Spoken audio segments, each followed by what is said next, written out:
It's a big honor. Thank you. And I have a couple of questions. Where do you think it's going to end up, mentalism, nowadays? Well, I think that mentalism really goes through periods of being popular among performers and being less popular. Okay. It's with many different things. It's like a wave. It Yes. goes up and down and up and down. And at the moment we are in an up period where a lot of magicians have decided that they like mentalism.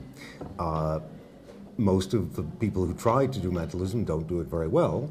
But I think this is true of not only other types of magic, but of most things in life. It's hard to do something really well, and so most people who try anything, most people who try to paint are not good painters.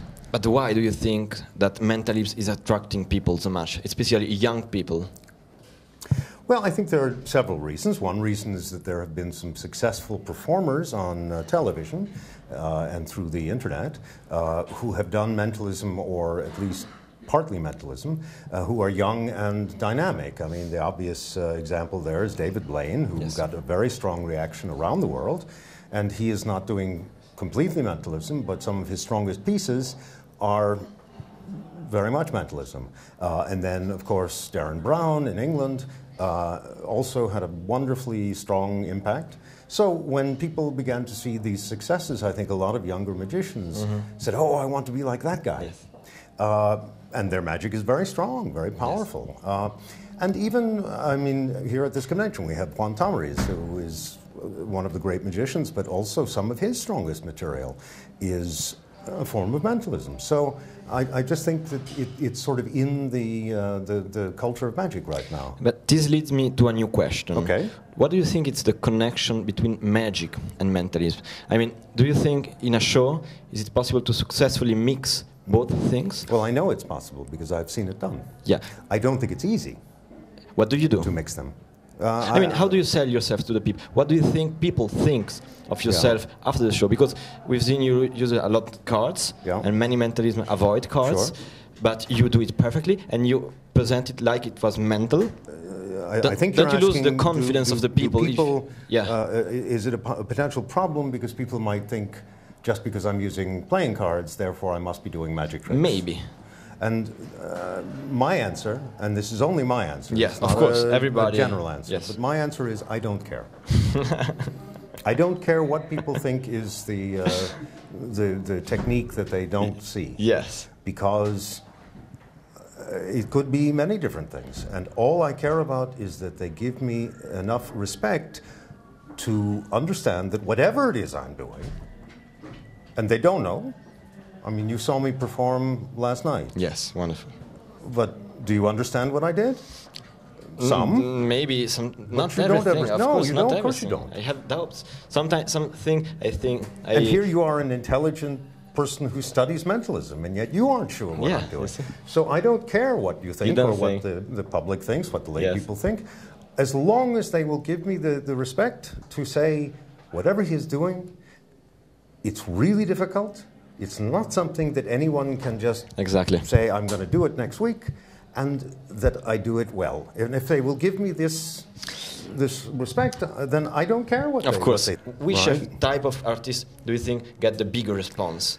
I can only speak for me, because I am not going out to do David Blaine's show or whoever. When I perform, I am performing as me. Yes. And the audience, I hope, knows that they're seeing me. They're not seeing a generic mentalist. They're not seeing some guy who a week later they won't remember his name, but they go, I saw a guy who did a few things I don't quite remember, but no, I want them to say, I saw Max Maven. If they forget exactly what I did, that's okay. But I want them to remember the experience that I gave them. And I can only, therefore, really concern myself with what I do. And so what other mentalists choose to do, whether they want to say I am a real psychic, or whether they want to say I'm doing magic tricks, or however they want to do it, it's their choice. I hope they make intelligent choices, but it's what is a good fit for them. If I try to put on someone else's jacket, it doesn't necessarily fit me, but it may look great on the other person. So I care about what is going to be right for me. Yes. And it's not the question of what is going to get the best reaction. It's what is going to get the best reaction for me. So because it might not be the same as for you or for anyone else. I'm trying to understand your point of view, because it's really interesting. You are saying that the responsiveness of the experiment you perform not depends of how you present you as a performer, but as you are. You have to find your own style. Yes. And you have to interact with people the right way. Yes, and you have to find out what fits you. Exactly. And you find that out through a number of ways. Experience. And experience is the most important one, yes. For example, one of the problems that old school mentalists say about new young performers is that you don't look old enough to be credible. You look maybe more a magician instead of a mentalism, and this is less impressive. Do you believe this is true? Or? Well, I think it's very difficult for a very young performer to command the attention of the audience in a way that works doing mentalism. Because with magic, there is visible proof. Yes. You know, there is a playing card, and now suddenly it's flowers, and there is the proof. There is, everyone understands it worked. There is the moment. Whereas mentalism, you are talking, you are convincing people that what you are saying has value and meaning. And it's much harder for a young person to do this than an older person because of the way that audiences judge people. Now, that does not mean that a young person can't do it, but I think in some ways it's more difficult for a young person to do it. So I am not making the statement it can't be done. I am simply making the statement that I think it's harder, and I know it's harder because I've been doing it since I was pretty young. Yes, but do you agree that there is an evolution from mentalism as a psychic abilities and becoming more like a PNL or some sort of induction, psychology, statistic? There's an evolution. To some degree. I don't know. Some degrees. I wouldn't even use the word evolution because there are trends. And in fact, the NLP trend, it's on its second round. The first trend of NLP was back in the 1970s. And some mentalists grabbed onto that at that time. Yes. And then it started again about 10 years ago.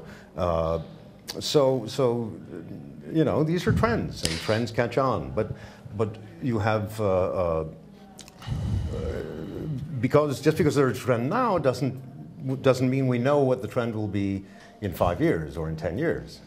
We don't know. Yeah, I mean, nowadays people seem to be more skeptic about strange experience, supernatural, and believes more in statistic and facts. I mean, that's why I seem to nostalgize that there's an evolution in these terms. I don't know, maybe the people is gonna come back to believe maybe psychics medium abilities. I think, look, I think different groups of people have different belief systems. Even within a single country, there can be many different types of belief. And so it's hard to say at any one moment what the majority of people believe, but even if the majority of people believe one thing, that doesn't mean there isn't a sizable minority who believes a different thing. And so I think that yes, I agree, there is a current trend in mentalism to take the approach of using a frame such as NLP or certain other psychological or technical things to hang the mentalism on this frame.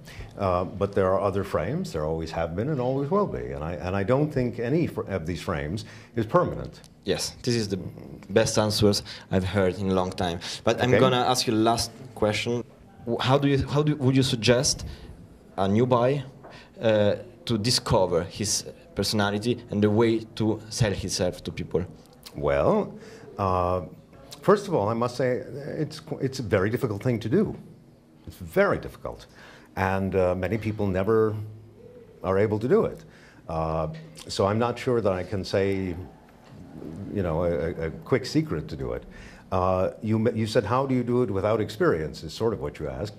And in a way, you can't do it without experience. I think part of it is you simply need time to interact with your audiences and to get a sense of how they perceive you, how you want them to perceive you, You begin to find ways that you can adjust the audience's perception of you, ways that you can adjust the way you